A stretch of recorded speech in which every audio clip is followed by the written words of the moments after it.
Hello दोस्तों, स्वागत है आपका हमारे यूट्यूब चैनल सम्राट एजुकेशन में। दोस्तों, आज की इस वीडियो में आप लोगों को बीएससी एग्रीकल्चर 5th सेमेस्टर के एक विषय communication skills and personality development AG 508 का 5 मोस्ट इम्पॉर्टेंट क्वेश्चन कराने वाला हूं, जो कि आपके एग्जाम के लिए बहुत ही महत्वपूर्ण है। तो आप लोग वीडियो को पूरा देखिएगा और वीडियो अच्छा लगे तो वीडियो को लाइक कीजिएगा, चैनल को सब्सक्राइब कीजिएगा और अपने दोस्तों पर शेयर भी जरूर कीजिएगा। तो चलिए स्टार्ट करते हैं बिना देरी किए हुए पहला क्वेश्चन। तो पहला क्वेश्चन है संचार की अवधारणा मतलब कॉन्सेप्ट ऑफ कम्युनिकेशन और परिभाषा लिखे। ठीक है, concept and definition of communication, तो इनको हमको लोग लिखना है। ठीक है, तो हम लोग पहले इसमें देखेंगे कम्युनिकेशन का क्या अर्थ है, उसका उसका क्या परिभाषा, उसका उसका कॉन्सेप्ट देखेंगे। ठीक है, तो चलिए देखते हैं, कोई दिक्कत नहीं, एकदम आसानी से आप लोग समझ में आ जाएगा। सबसे पहले जानेंगे कम्युनिकेशन जो शब्द है इसकी उत्पत्ति कैसे हुई या इसका अर्थ का मतलब क्या है। ठीक है, तो कम्युनिकेशन शब्द जो है यह लैटिन भाषा के कम्युनिस्ट से बना हुआ है। ठीक है, कम्युनिकेशन शब्द लैटिन भाषा के शब्द कम्युनिस्ट से बना हुआ है, जिसका अर्थ होता है सामान्य। ठीक है, जिसका अर्थ क्या होता है, सामान्य, जो यह प्रदर्शित करता है कि जब हम आपस में एक दूसरे से बात करने की कोशिश करते हैं तो हमें यह ध्यान रखना होता है कि हमारा जो व्यवहार है वह सामान्य रहे। ठीक है, तो यही होता है कम्युनिकेशन। कम्युनिकेशन समझ रहे होंगे क्या होता है कि कम्युनिकेशन शब्द की जो उत्पत्ति है यह लैटिन भाषा के शब्द कम्युनिस्ट से हुई है, जिसका अर्थ सामान्य। मतलब कहने का इसका यह है कि जैसे हम आपसे मान लीजिए बात कर रहे हैं, ठीक है, या आप किसी से बात कर रहे हैं, तो जैसे सामान्य रूप में बात किया तो वैसे ही बात करें। ऐसी कोई बात नहीं कि आप कभी तेज बोलने लगे, कभी स्लो बोलने लगे, कभी गुस्सा बोलने लगे, तो कभी मतलब ऐसा होता है ना, तो इसीलिए ऐसा बोला जा रहा है। कम्युनिकेशन शब्द का यह जो कम्युनिस्ट शब्द है इसका मतलब है सम्मान, जिसका तात्पर्य यह है कि जब हम आपस में किसी से बात करते हैं या एक दूसरे से बात करते हैं तो हमारा जो व्यवहार है, हमारा जो कार्य वो सामान्य रूप में हो। ठीक है, तो यही होता है कम्युनिकेशन शब्द का अर्थ। चलिए देखते हैं इसकी परिभाषा। तो संचार वह प्रक्रिया है जिसके द्वारा व्यक्ति अपने विचारों एवं भावनाओं को दूसरे व्यक्ति तक पहुंचाता है। ठीक है, संचार वह प्रक्रिया है जिसके द्वारा एक व्यक्ति जो होता है अपने विचारों एवं भावनाओं को दूसरे व्यक्ति तक पहुंचाता है। कहने का मतलब है कि मैं अपने विचार को आप तक पहुंचा रहा हूँ, किसके माध्यम से, संचार के माध्यम से, फोन के माध्यम से। तो यह क्या है, यह भी एक संचार है। ठीक है, मैं यहाँ से पढ़ा रहा हूँ, आप लोग वहां से पढ़ रहे हैं, तो संचार के माध्यम से मैं आप लोग पढ़ा रहा हूँ, संचार के माध्यम से मैं अपने व्यक्तिगत विचारों को आपके सामने क्या कर रहा हूँ, शेयर कर रहा हूँ। तो यह भी क्या है, संचार है। तो संचार वह प्रक्रिया है जिसके द्वारा एक व्यक्ति अपने विचारों एवं भावनाओं को दूसरे व्यक्ति तक पहुंचाता है। अगला पॉइंट है संचार दो या दो से अधिक व्यक्तियों के मध्य तथ्यों, विचारों, सम्मतियों अथवा भावनाओं का विनिमय है। ठीक है, तो संचार दो या दो से अधिक व्यक्ति, देखिए संचार की एक लिमिटेशन है कि संचार होने के लिए दो व्यक्ति का होना आवश्यक है। ठीक है, तो जो भी संचार की बात आएगी तो वहां पर दो या दो से अधिक व्यक्ति की यूज कर लीजिएगा आप लोग। तो संचार जो होता है दो या दो से अधिक व्यक्तियों के मध्य तथ्यों, विचारों, सम्मतियों अथवा भावनाओं का विनिमय है। चेरी के अनुसार, अब देखिए कुछ साइंटिस्ट ने या कुछ विशेषज्ञ ने बताया है, तो उन सभी का परिभाषा भी देख लेते हैं। चेरी के अनुसार, तो चेरी एक विशेषज्ञ हैं कम्युनिकेशन के, इन्होंने बताया कि संचार उत्प्रेरक का आदान प्रदान है। ठीक है, संचार क्या है, उत्प्रेरक का आदान प्रदान है।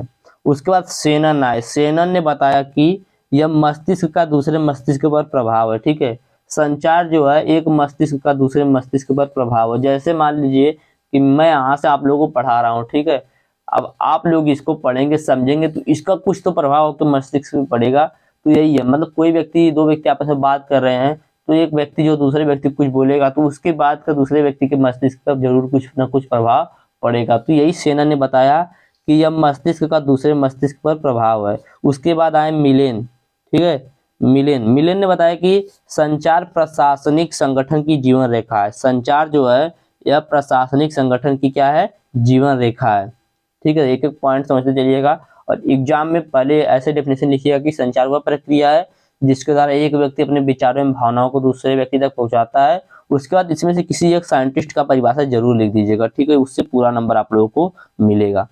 चलिए अगला साइंटिस्ट है बीबर। तो बीबर ने बताया कि वे सभी तरीके जिनके द्वारा मानव दूसरे को प्रभावित करता है वह संचार है। ठीक है, वह सभी तरीका जिसके द्वारा एक मानव दूसरे को प्रभावित करता है वह क्या है, संचार है।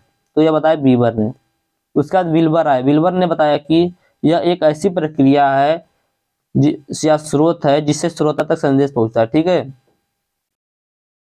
तो विल्बर ने यही बताया कि यह एक ऐसी प्रक्रिया है जिसमें स्रोत से श्रोता तक संदेश पहुंचाया जाता है। किसी स्रोत से क्या किया जाता है, श्रोता तक संदेश पहुंचाया जाता है। जैसे मैंने अपने फोन के स्रोत से, फोन के माध्यम से क्या कर रहा हूं मैं आप लोगों को, आप लोग श्रोता हैं तो आप लोगों तक मैं अपनी संदेश को पहुंचा रहा हूँ, अपनी बातों को पहुंचा रहा हूँ।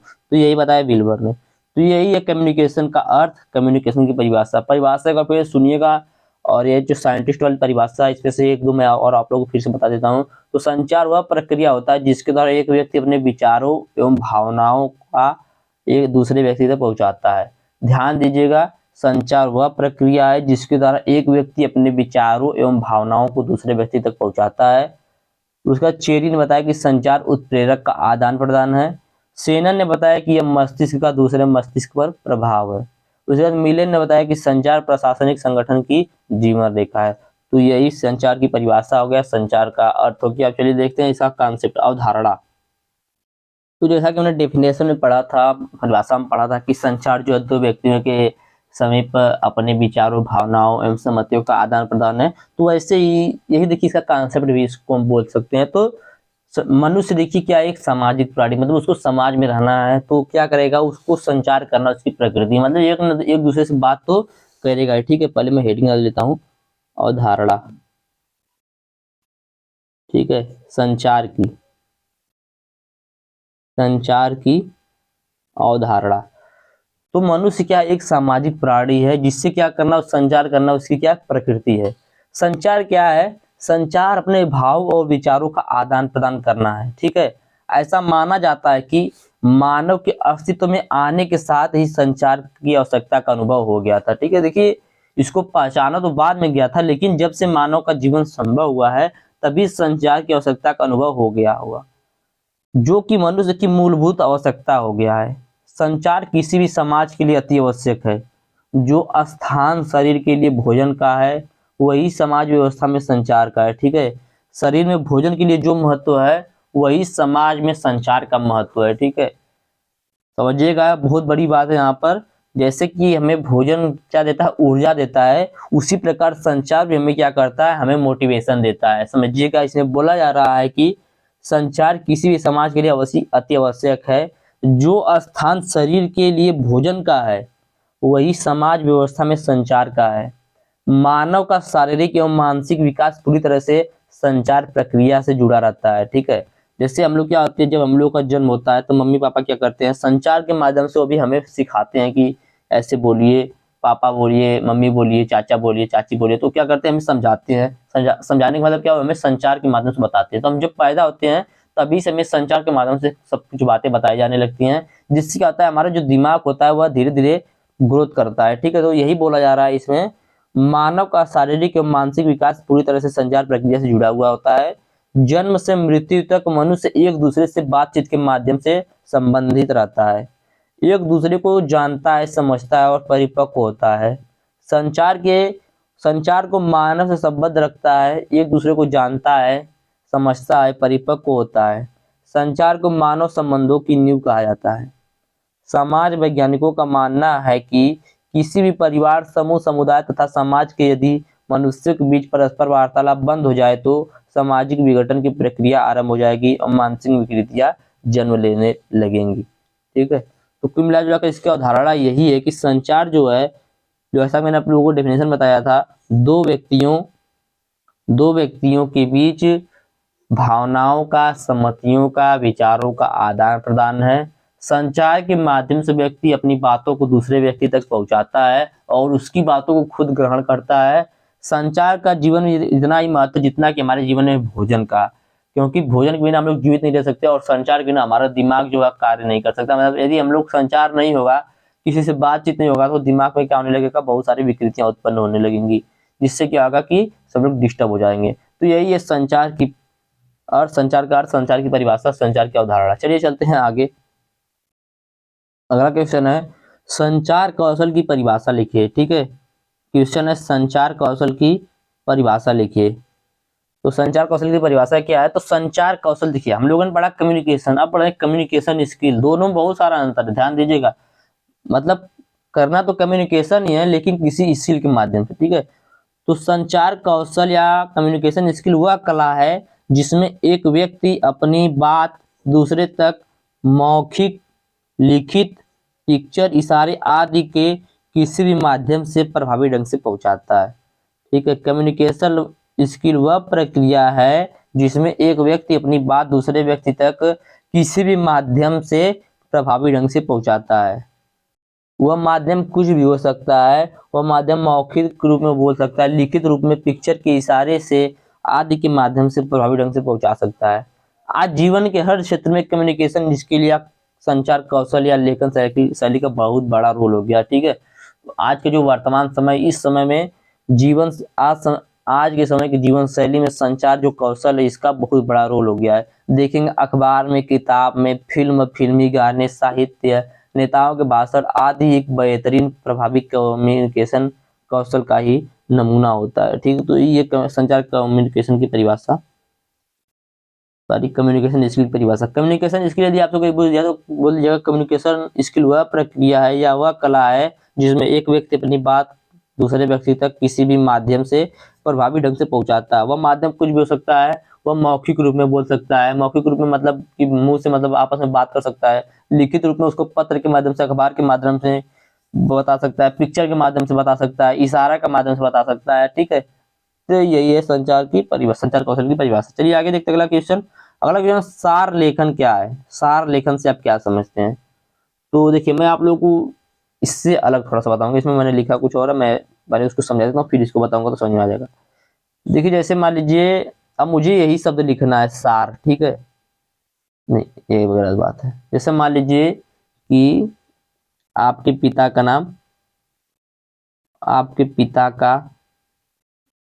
नाम यक्ष है, ठीक है।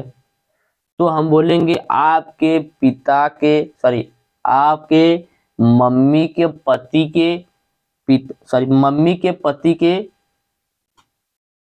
पिता के पुत्र का क्या नाम है? देखिए थोड़ा सा रीजनिंग का क्वेश्चन यहाँ पर आ गया। आपके पिता के पत्नी के, ठीक है, आपके मम्मी के पति के पिता का पुत्र का क्या नाम है? तो यहाँ पर इतना घुमा फिरा कर पूछा जा रहा है, ठीक है। तो इसी बात को क्या करना कि आपके पिता का क्या नाम है, सीधे बोल दूं मैं आपके पिता का क्या नाम है, तो यही हो गया सार, ठीक है। ये हो गया सार लेखन, मतलब किसी भी बड़ी बात को एग्जैक्ट बात बताकर, मतलब कि कुछ बड़े, जैसे इतना बड़ा आपको कुछ लेटर दे दिया गया, ठीक है, इसी को काट कर इस प्रकार से जो मुख्य मुख्य पॉइंट हो उसी को लिखना कि सभी जो भी इसमें लिखना तो सब समझ में आ जाए, उसी को बोला जाता है सार, उसी को सार लेखन बोला जाता है, ठीक है। चलिए देखते हैं समझ में आ जाएगा। सार लेखन में किसी विस्तृत विषय वस्तु या अंश के मूल भावों को कम से कम शब्दों और वाक्यों में लिखा जाता है। सार लेखन की आवश्यकता वाणिज्य, पत्रकारिता, शिक्षा आदि क्षेत्रों में पड़ती है। तो यही है सार, समझ में आ गया आप लोगों को सार क्या है? सार का मतलब यही है कि बड़ी से बड़ी जो बातें हैं, बड़ी से बड़ी जो वाक्यांश, उनको छोटे छोटे शब्दों में, छोटे छोटे अक्षरों में लिखकर हम क्या करेंगे, लिखेंगे, तो उसी को बोला जाता है सार। समराइजिंग इसे बोला जाता है, समराइजिंग। ये हो गया तीसरा क्वेश्चन। चलिए चलते हैं अगले क्वेश्चन पे। तो देखिए अगला क्वेश्चन है ये चौथा क्वेश्चन कि प्रेजेंटेशन क्या है? तो प्रेजेंटेशन मतलब आप लोग समझ रहे होंगे कि क्या करना, प्रेजेंट करना, किसी भी चीज को क्या करना, प्रेजेंट करना, स्थापित करना, ठीक है, उपस्थित करना। जैसे मान लीजिए कि आपको किसी कंपनी में, आप किसी कंपनी के क्या है, एक एजेंट है या एक वर्कर है, ठीक है। आपने कोई प्रोडक्ट या आपको कोई काम दिया गया, कोई प्रोजेक्ट दिया गया है, तो आपको क्या करना है, आपके जो ऊपर आपको जो सीनियर है उसके सामने क्या करना है, उसको दिखाना है, बताना है कि हमने ऐसे ऐसे इसमें कार्य किया है। इस प्रकार से बताना है कि जो सुनने वाला हो, आपको जो सीनियर हो, उससे प्रभावित हो जाए। तो उसी को जो प्रभावित वहाँ पे आपको प्रदर्शित करना, उसी प्रक्रिया को बोला जाता है प्रेजेंटेशन। तो उसी को बोला जाता है क्या, प्रेजेंटेशन। तो चलिए देखते हैं प्रेजेंटेशन। तो बिजनेस या मिशन को स्थापित करने के लिए या प्रोडक्ट की मार्केटिंग करने के लिए या फिर अपनी आइडिया में उपस्थित इंफ्रास्ट्रक्चर, रिसोर्सेज, सर्विसेज, प्रोडक्ट, प्रकार, वर्ग, विशेषताओं, सुविधा, गुणवत्ता तथा उत्कृष्टता आदि की सूचनाओं एवं जानकारी को लोगों तक पहुंचाने के लिए उपयोग किए जाने वाले संसाधन को प्रेजेंटेशन कहते हैं, ठीक है।